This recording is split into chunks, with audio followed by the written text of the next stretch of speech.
I'm Chris Fowler for SportsCentury. If Pete Maravich hadn't played basketball, he might have played Vegas as a sleight-of-hand artist, either on the stage or at the gaming tables. He could make anything disappear, even a basketball, with his lightning moves.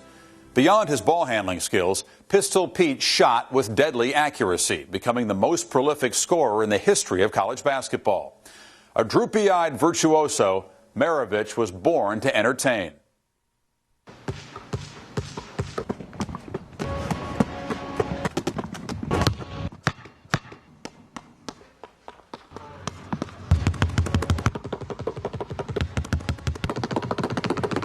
You're looking at Pistol Pete Maravich, in my opinion, the greatest playmaker playing today.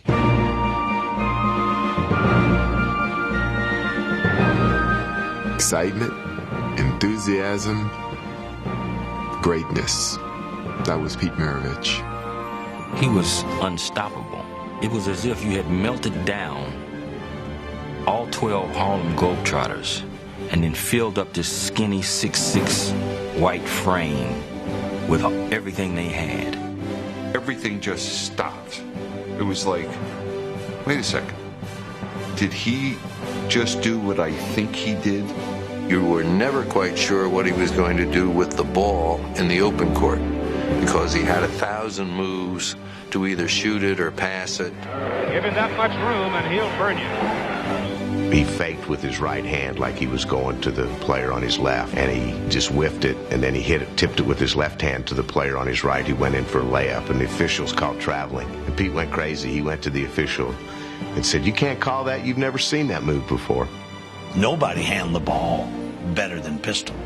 But he wasn't just satisfied with that.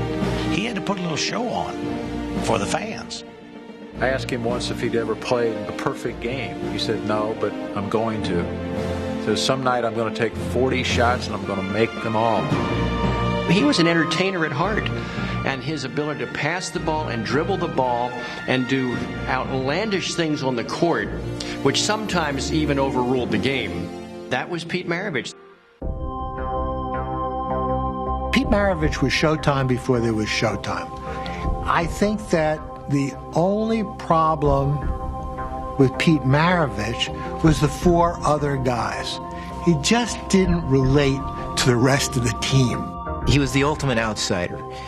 He was the great white player in a black man's sport. He was an individualist in a team game. He didn't really understand basketball, other than dribbling the ball through his legs behind the back and pass behind the back, which almost everyone could do. He didn't understand the game of basketball. People just salivated by getting him on a one-on-one situation.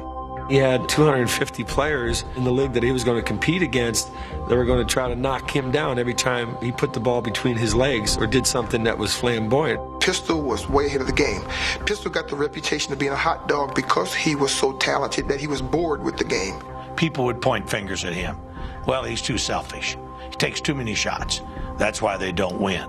Drafted by Atlanta in 1970, Pete Maravich entered the pros as a high-dollar, high-profile player whose flamboyant talent belied the pressures that were building within. I can remember him in training camp in Baton Rouge, one year when he was with the Hawks, and how isolated he was from the rest of the team. Pete was in his own world. With teammates, he was aloof. With opposing players like myself, he was aloof. You just knew of the legend of Pistol Pete, but you didn't know Pete Maravich. There was a wild streak in him, and you could tell it. The PR man at LSU said, "You know something, if he doesn't change, something's going to happen. He'll never live to be 30.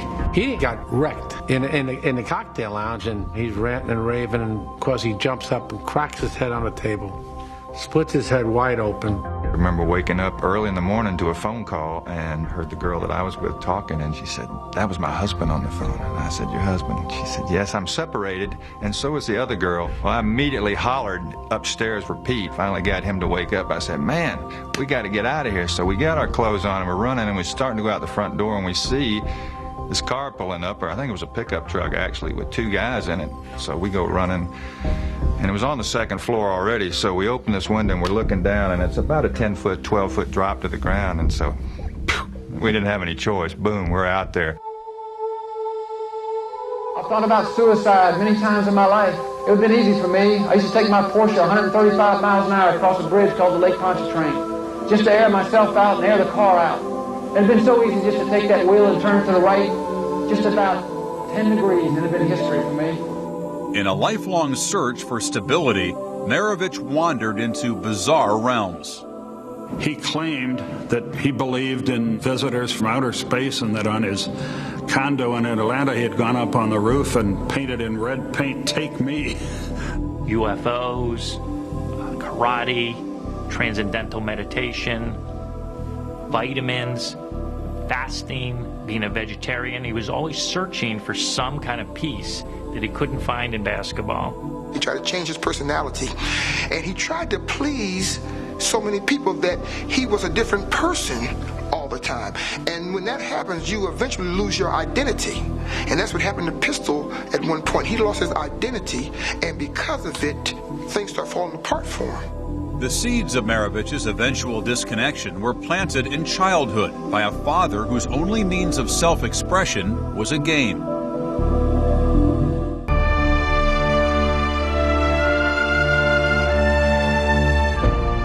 When I was 7 years old, my dad sat me down and he said, "Pete, if you'll listen to me, you might be able to get a scholarship in basketball because we can't pay your way.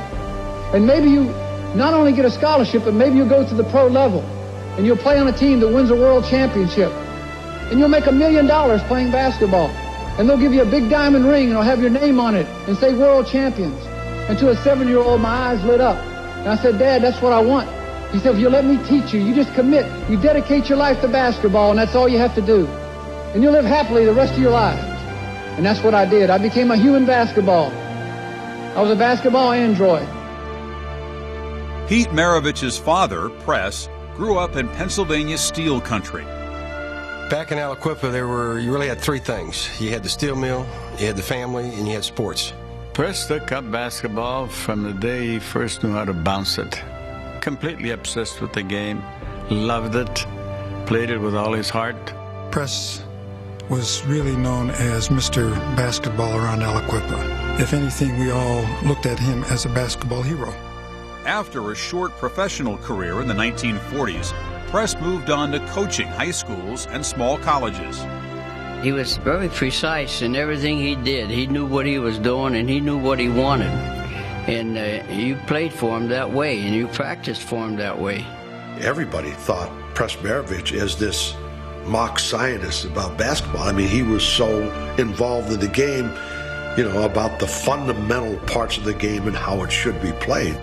Already a stepfather when his firstborn son Pete arrived in 1947, Press Maravich charted a course straight to the gym. Press was talking one time about how some people are born to play a piano, some people are born to be painters, some people are born to be writers. He said he thought Pete was born to play basketball because he had basketball genes. Pete would come on the court in the backyard and say, "Let me shoot, give me the ball." And Press would say, "No, go back in the house, you're too small." And Press said on one occasion he left the ball on the court and went back in the house and looked back through the kitchen window and he saw that Pete had slipped onto the court, picked up the ball and started shooting. And Press says, "I knew at that moment I had him." It was like his dad was dangling something out in front of him and would intrigue him, and Pete would get interested in it, and then his dad would take another step and then another step until he was hooked and he was obsessed by the game of basketball. When he was 12 years old, he opened the window to his room, jumped out of the window, and spent the night in the woods cuddling a basketball. When Press was at the wheel of the car, Pete would sit in the back seat by the window, put the window down, and as Press drove slowly, Pete would dribble the ball. Now, that's an eerie connection with basketball. In 1956, the Maravich family moved to South Carolina, where Press went to coach Clemson. While he built a reputation in the ACC, Pete was building one of his own, playing on the high school varsity as a 12-year-old. In 1959, he threw a pass between his legs, and the crowd went berserk. It was a small crowd, but they went nuts. And at that time, something clicked in him, very much like any entertainer. When practice was over at high school, he would stay another hour or two, just ball handling and shooting hook shots from half court, stuff like that. He was about 5 foot, weighed about 80 pounds when he was in the 8th grade. He used to sit out there from 20, 25 feet, shoot from the hip. That's when he got that pistol name. When Press became assistant coach at North Carolina State in 1962, the family moved to Raleigh. At Broughton High School, it was clear that Press's passion had transferred to his son. Pete was always the last one to leave the court, and when Press would be there to pick him up, he would say, well, come on, Pete. And Pete would always put him off. Dad, I've got a little bit more to work on. I've got something else I need to do. And Press would look at me and he'd say, how about that kid? He said, oh, Jack, the world wants this kid. He said, where do you see him play? He said, he's just a marvelous player. He does everything. Sees the floor, makes the pass, can handle, can shoot it long. I said, Press, can he defend? Well, yeah, he can do that too. The thing that really was impressive that he never took his eye off the basket. I mean, you could turn him upside down and you'd always look at him and his eye would still be on the basket. He was in his little dream world on that basketball court. But as we would, venture out and go to clubs and stuff like that, he would be tagging along behind. When I knew him in high school, he was this jittery, jerky kind of a guy, the kind of guy that, probably some psychologists today would have him on Ritalin. He was probably just too jerky. He couldn't concentrate. He couldn't sit still. Trying to be friendly to Pete was kind of hard because he would start looking down and moping around. He wouldn't really care, and particularly if there were girls involved. While Pete led Broughton to the state semifinals in 1965, Press, in his first year as North Carolina State's head coach, won the ACC tournament. Father and son stood together on the brink of a dream. Press was determined to coach Pete. All of us who knew Press knew that was his lifetime goal, to coach Pete in college. But unfortunately, he didn't hit those books as hard as he should have when he was a young man. Consequently, he didn't quite make the grade on the SATs. While Pete spent a year at a nearby prep school, his father let it be known in the college coaching fraternity that a package deal was possible. He didn't have to wait long. Press was making around $12,500 as head coach at NC State, and I think he got around $15,000 to go to LSU. And Pete wasn't accepted at NC State, so both of them, they go to LSU, and then it's history from there. I can remember the first day I saw Pete Maravich at a press conference at LSU, the first one he had as a coach. And before he got halfway through, he said, boy, there's going to be a guy next year at LSU who's going to be the greatest basketball player in the world, my son, Pete.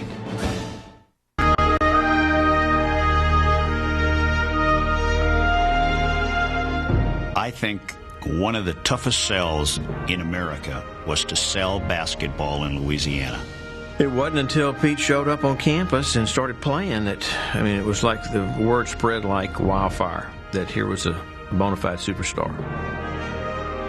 And it'd be 5,000-6,000 people would show up at a freshman game just to see him. And then they'd have the varsity game, and it would be like 600-700. After averaging 44 points on a freshman team that lost just once, Pete joined his father on the LSU varsity in 1967. In his first game, he took 50 shots. Pete was there to bring in the people. Pete was there to do the scoring, and we were there to do whatever we could to help that along. Press recruited players, at least in my opinion, that had the body to set good screens, and Pete was very good at stepping around those screens. Somebody asked me what it was like trying to guard Pete. I said, imagine yourself in a big, dark, pitch-black room, and they put you in there, and it's full of refrigerators, and there's a housefly in there, and they try to catch it. You run around, you keep running into all these big refrigerators, you don't see them, and boom, boom, boom, and it's impossible to even try.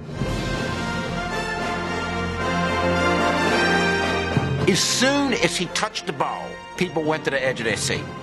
And there was this great rumor that was circulating that he had developed a shot that he was going to dribble down the court and right before the basket, give it a hard dribble, and the ball on the bounce would go in the basket.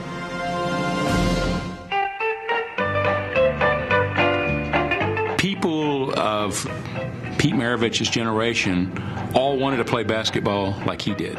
Guys were in the low-cut sneakers and the trim white socks and the tight-fitting pants.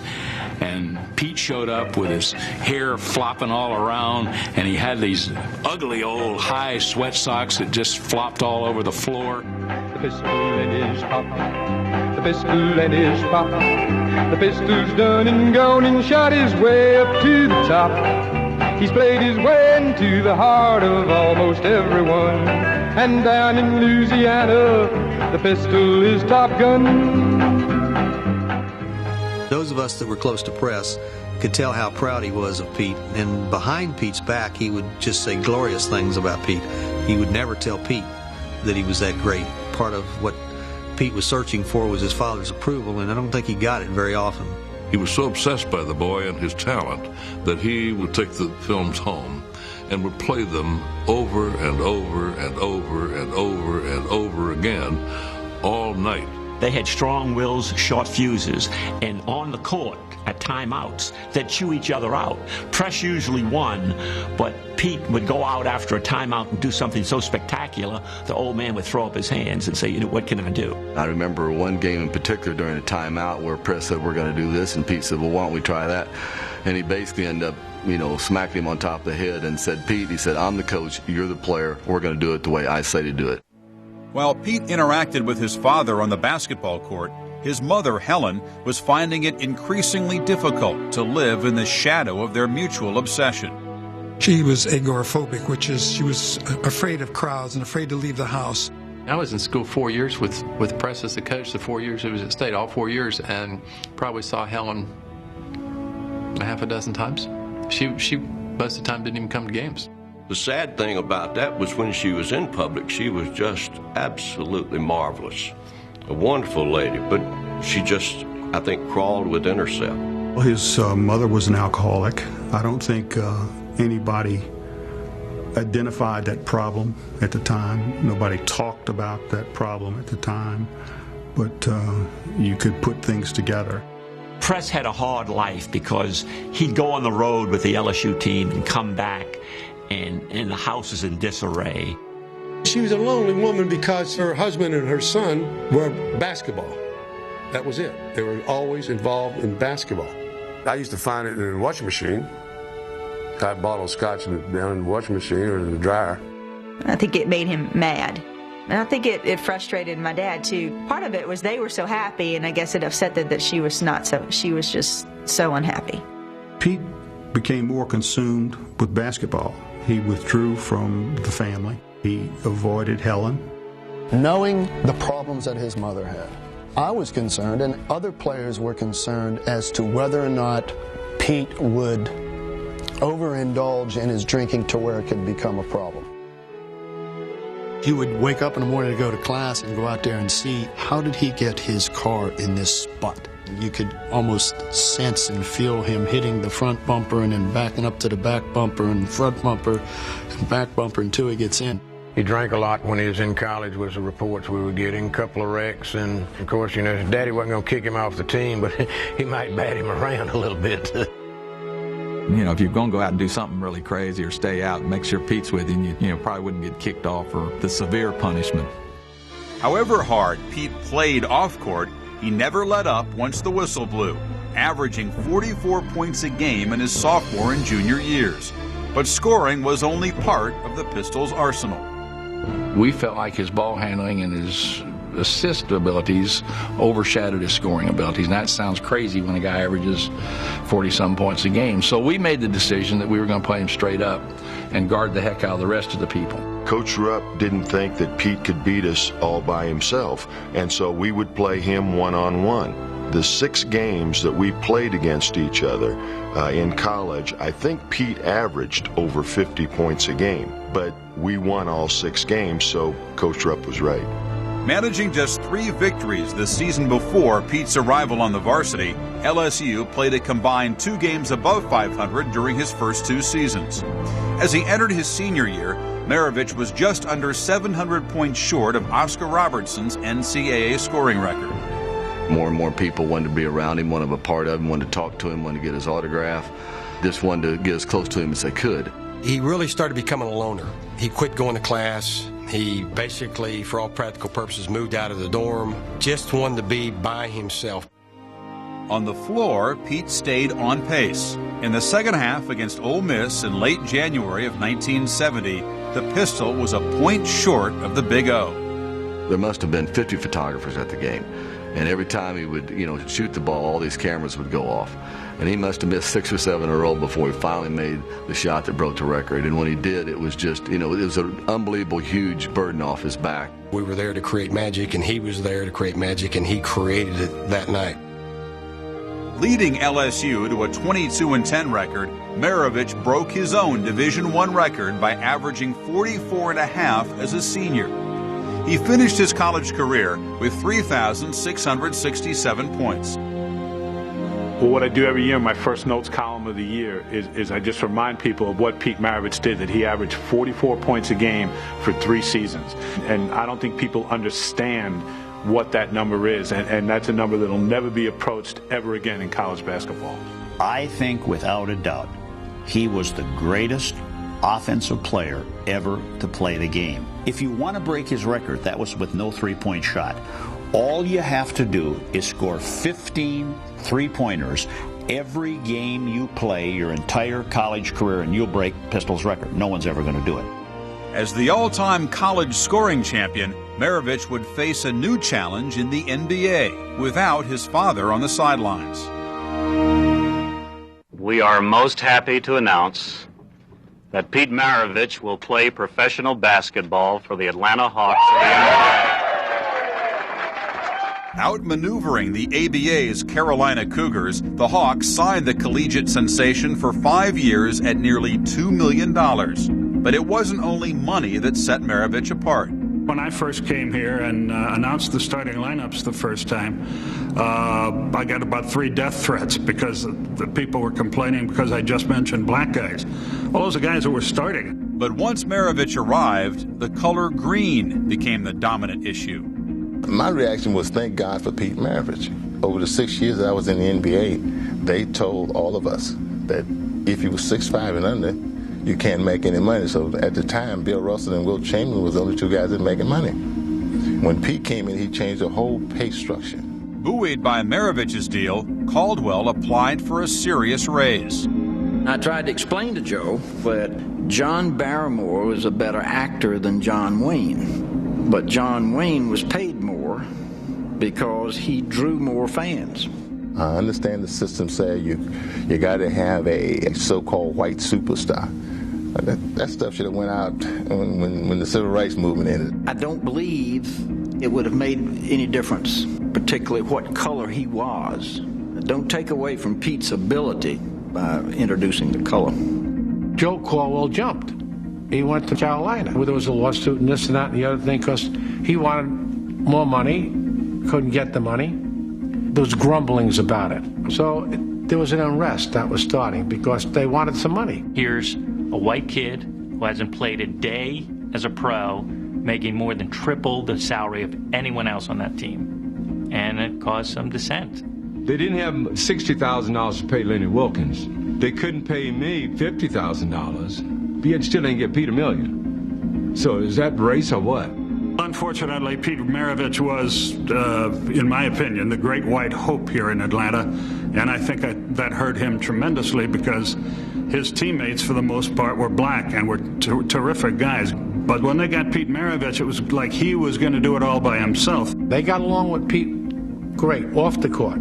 On the court, they had some problems with him because if you had a 3-on-1 break, Pete might go down and give it behind the back and go out of bounds. And, they're running down the court trying to get a layup. And so they got testy sometimes with Pete. I would have liked to have seen Pete sacrifice a little bit more for the team during the course of his professional career, because I think his teams would have had greater success and he would have had greater success. The ball didn't get to him as often as it did on other teams. And frankly, there was a little clique that kept the ball away from him when he played with the Hawks. I think they felt like Pete probably got a little more publicity and press, especially in favor in Atlanta, because Atlanta was a predominantly white southern city. I can't believe it. His hair's still dry. It's still thick. It's still natural. His hair goes up. Incredible! That's just got to be the best hair in the league. Despite his national following and 24-point average, Maravich wasn't adding wins to Atlanta's effort to upgrade. Although they had reached the Western Division Finals the year before he arrived, the Hawks never won a playoff round in his 4 seasons. It seemed that without his father to guide him, Maravich was drifting. Pistol idolized Press Maravich. So you better be very careful and never once say, well, now, you shouldn't do it that way. What if Press had told him to do it that way? And there would be points where he would go, 3, 4, 5 games, passing up wide open shots when he should have shot the ball. It was more management's handling of the situation than it was the personal relationship between the players. Nobody could tell Pete anything. If Pete did something, then they would take care of it. If he would have been more disciplined within his own life, not just in basketball, he'd have been way ahead of the game. But at this point, this was a troubled, angry, difficult-to-coach Pete Maravich, who also would take out his sorrows, in alcohol. I don't think Pistol could ever drink. In my opinion, 2 beers, and you have to get Pistol off the wall. He was a very carefree guy, probably drank more than he should have during his playing career. In February of 1974, Maravich boiled over after being ejected from a game in Houston for arguing with an official.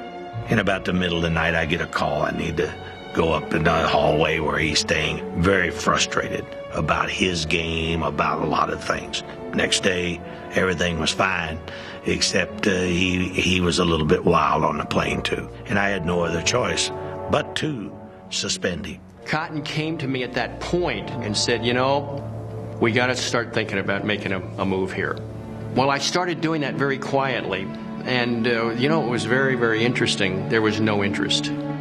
Interest did come from the New Orleans Jazz when the NBA expanded to 18 teams. The Pistol was going home. There was no bigger draw, certainly not in Louisiana, than Pete Maravich. As long as Pete was here, they always called him the Louisiana Purchase. Pete then says, what did you get for me? And I told him, trying not to be too elated, but I reeled off the picks we were going to get, laid the whole package. And there was a little pause, and Pete said, is that all? While Maravich was drawing crowds to the Superdome, Press had slipped into coaching obscurity. Fired by LSU in 1972, Press, now in his 3rd season at Appalachian State, watched over his wife's downward slide. Press did everything he could to help her alcoholism and to help her get over it. I remember the day very vividly where he came in the office and was very upset when she went back to alcohol. Pete had that contract and he had plenty of money, and he was trying to help her and get her straightened out. It just seemed not to be working out, and it was kind of frustrating to him. I kept waiting for my wife to come home, and she didn't, and I said, well, that's not like her. She must be overseeing Helen. And I called over there, and actually a policeman answered the phone. They said Helen Maravich shot herself, and she was on the way to the hospital. 3 hours later, Helen Maravich was pronounced dead of a self-inflicted gunshot wound. She was 49. I saw a difference after his mother passed away. I saw a difference in Pistol. I saw a serene, almost kind of a lost individual. It was all the pressure that was placed upon him that wanted to chase him away from the game. He didn't know if it was worth it anymore.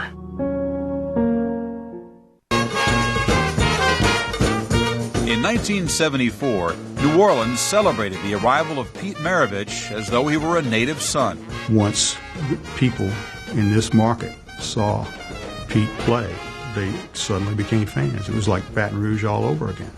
If the Jazz on the home games got 100 points, your ticket coupon would get you free french fries. When it would be late in the game and it got up in the 90s, man, people would be yelling, Pistol, Pistol, Pistol, free fries, free fries, free fries. And so every time they come down the court, they give the ball to Maravich and he'd shoot it.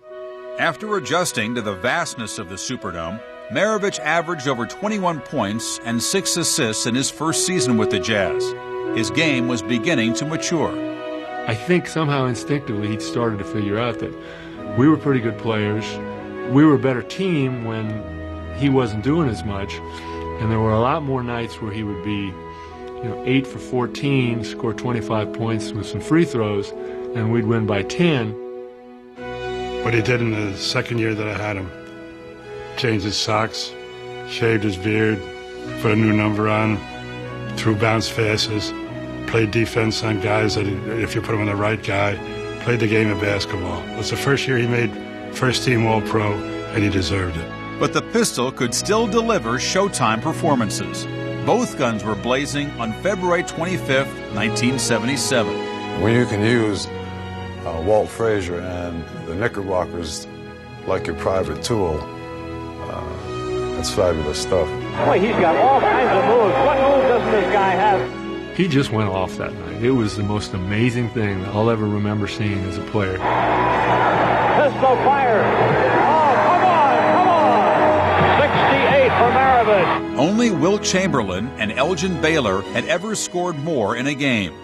After leading the league with a 31-point average that season, Maravich and the Jazz were in the hunt for the 1978 playoffs when Pete was brought down. The outlet pass came to Pete at midcourt and took one bounce behind his back and then raised his leg and flipped it through his legs. Perfect.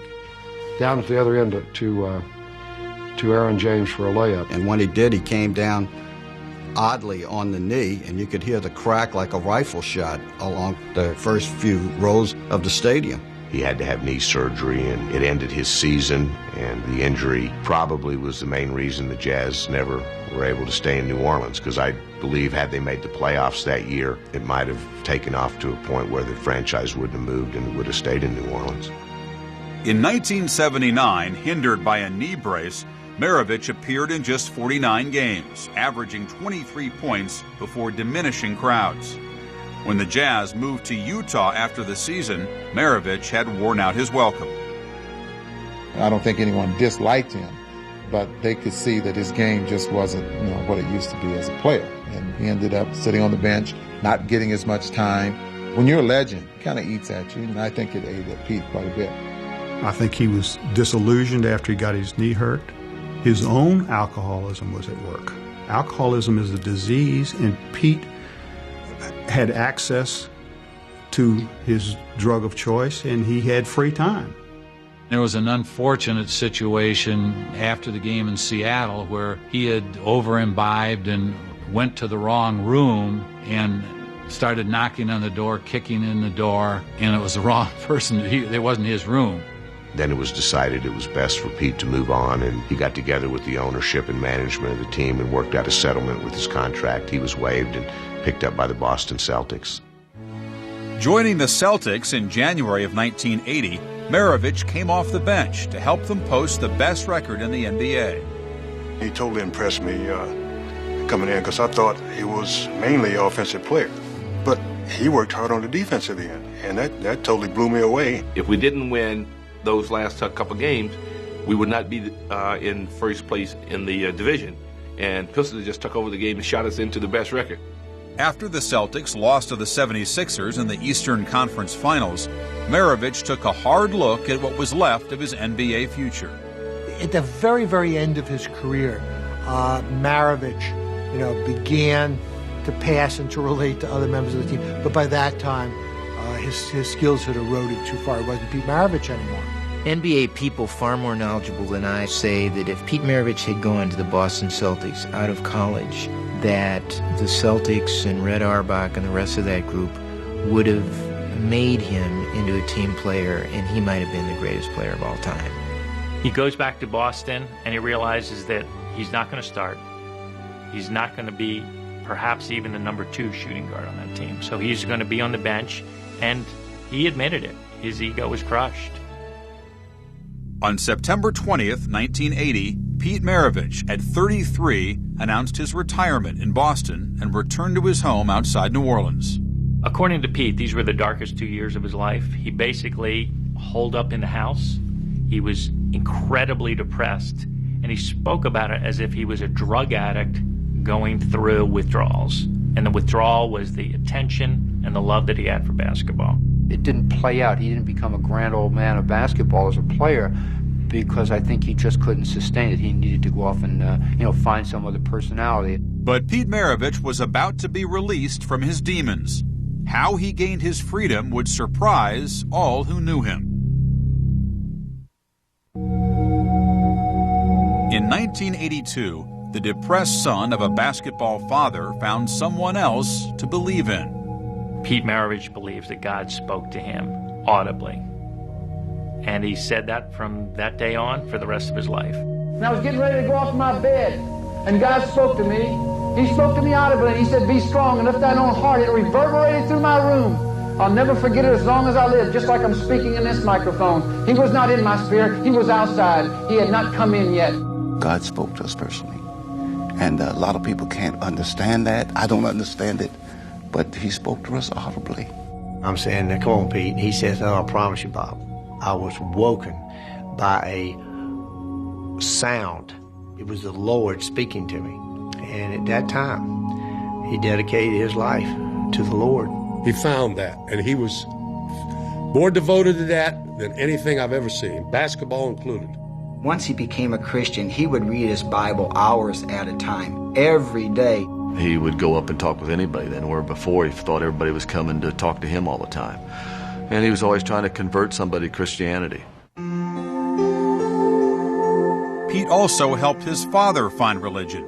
Together, they continued their passion at the Pistols basketball camp in Clearwater, Florida.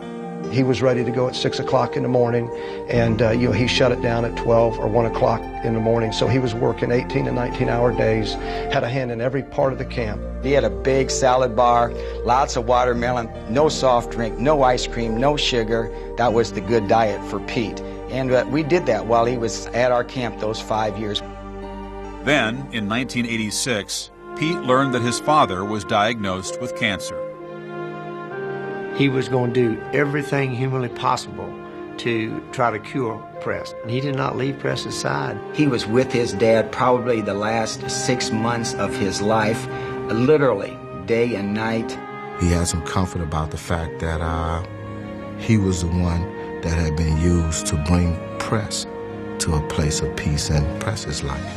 Press Maravich died on April 5th, 1987. 9 months later, he was followed by his son. On January 5th, 1988, Pete Maravich was scheduled to be interviewed for a Christian radio program. But first, there was a pickup basketball game at the First Church of the Nazarene gym in Pasadena, California. I knew that he had really come through a difficult time in his life, and there'd been a dramatic change in his life when he met Jesus Christ, and I really wanted to hear him tell that story, but I had not met him until that morning at 7 o'clock when we met at the gym to play basketball. I think he was going about half speed, but there was a move or two that he made that took our breath away. We played about 3 games, and at that time, some of the guys went to get a drink of water, some went outside to get some fresh air, and before I knew it, it was just Dr. Dobson and Pete on the court, and I was underneath the basket rebounding for Pete as the two of them talked. He said, you know, I've loved being here today. He said, I've really got to get back into basketball, even if it's pickup stuff like this. And I said, how do you feel today? And I promise you his last words to me were, I feel great. I just feel great. And I turned to walk away, and I don't know why, but I looked back at him for some reason, just in time to see him fall.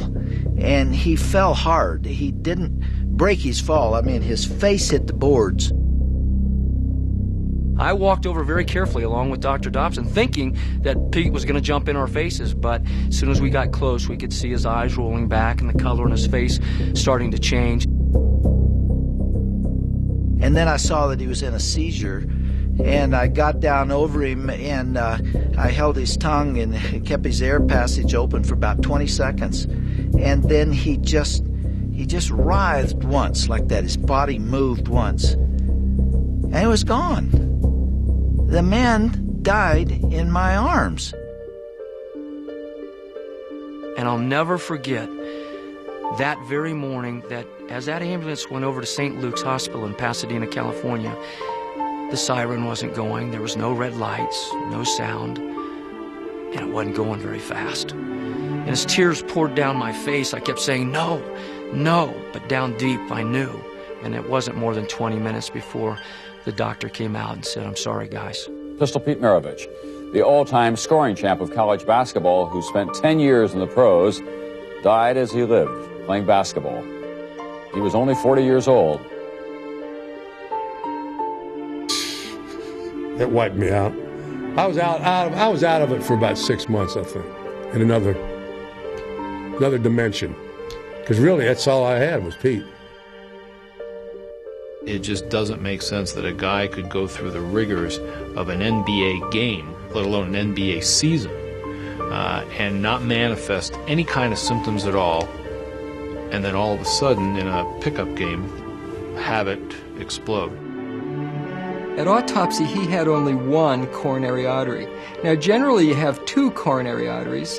He was able to play professional and college basketball at the highest possible levels with no symptoms and no problems until much later in life. If you do remember some of Pete's background, there was some alcohol use at certain parts of his life. The official autopsy says that the single coronary artery led to some of the problems, but I think there'll always be debate about that.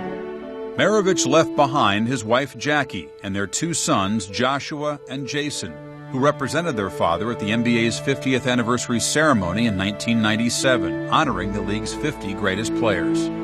Charles Barkley is the one that sticks out most in my mind. He's the one that came up, pulled me and my brother to the side, told us Dad would have been real proud of us. I've only met Pete Maravich one time in my life, and he says, you know what, you were my favorite player. And I wanted to make sure that to let them know that I acknowledged that and I appreciated that. That's one of the greatest compliments I ever got. Most artists, when they are living, people don't recognize them and recognize their great talent until after they're gone. And I think this is what really happened to Pete Maravich. It seems like to me everybody wants to dwell on the sad times or depressed time. He had a good life. He had a great life. He did what he wanted. He played basketball. That was his love. And he ended up with his second love, his wife. And then he had his kids. And then he found Jesus. I think he died a happy person. If he was alive today, he would probably be walking down Bourbon Street handing out leaflets for Jesus. He got one person out of 1,000, he'd be happy.